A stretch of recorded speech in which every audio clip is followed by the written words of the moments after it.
Faire face au diabète est un défi de taille pour les enfants et adolescents malades. Leur santé dépend de décisions qu'ils prennent tout au long de la journée. Les assistants électroniques peuvent-ils les aider ?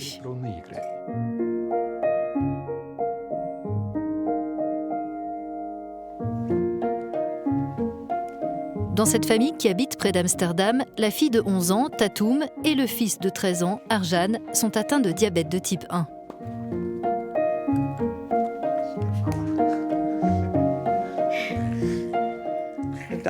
L'école est à une demi-heure à vélo. Donc tous les matins, ils doivent penser à ce qu'ils vont manger dans la journée et à la quantité d'insuline qu'il leur faudra. Ils doivent donc avoir ça en tête tout au long de la journée pour être sûrs qu'ils pourront rentrer sans encombre et que leur niveau de sucre dans le sang ne chutera pas sur le trajet du retour. Tatoum et Arjan participent à un projet de recherche européen qui propose des jeux électroniques aux enfants diabétiques. Des applications sur tablette leur apprennent à bien se nourrir, à calculer leur prise de glucides et à noter leurs activités. Plus besoin de lire des livres sur la santé. Les enfants n'aiment plus trop lire aujourd'hui. Ils préfèrent jouer avec leur smartphone.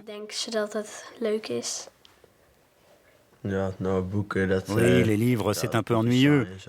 Les tablettes, c'est beaucoup plus amusant. 3 hôpitaux et 2 organisations dédiées au diabète en Italie et aux Pays-Bas participent à ce projet qui met aussi à disposition des enfants un robot lors de leurs rendez-vous médicaux. Nao, c'est le nom du modèle, peut devenir pour eux un ami. Il joue comme un humain.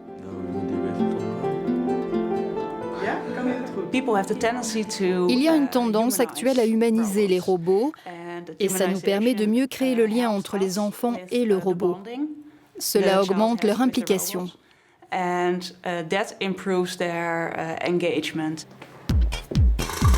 médecins peuvent programmer le robot pour fixer des objectifs adaptés à chaque enfant. La finalité est pédagogique, mais pas seulement. L'idée, c'est que grâce à lui, les jeunes patients aient davantage envie de venir en consultation.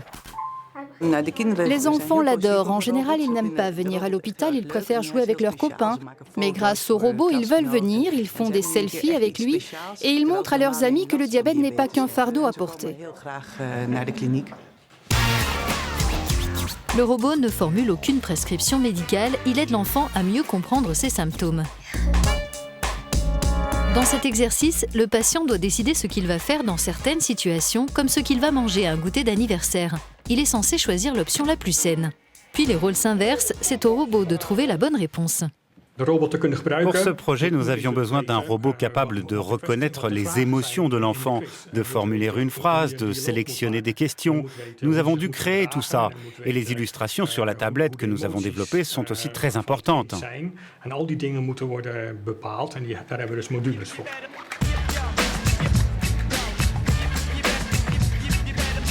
Les chercheurs qui prévoient de développer leur système en mettant en réseau robots et tablettes ont veillé à ce que les données de chaque patient ne soient pas communiquées à des tiers.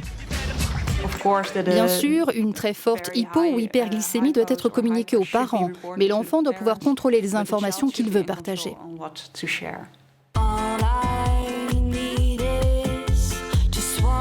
D'après les pédiatres participants, un enfant malade et sa famille pensent au diabète toutes les 10 à 15 minutes.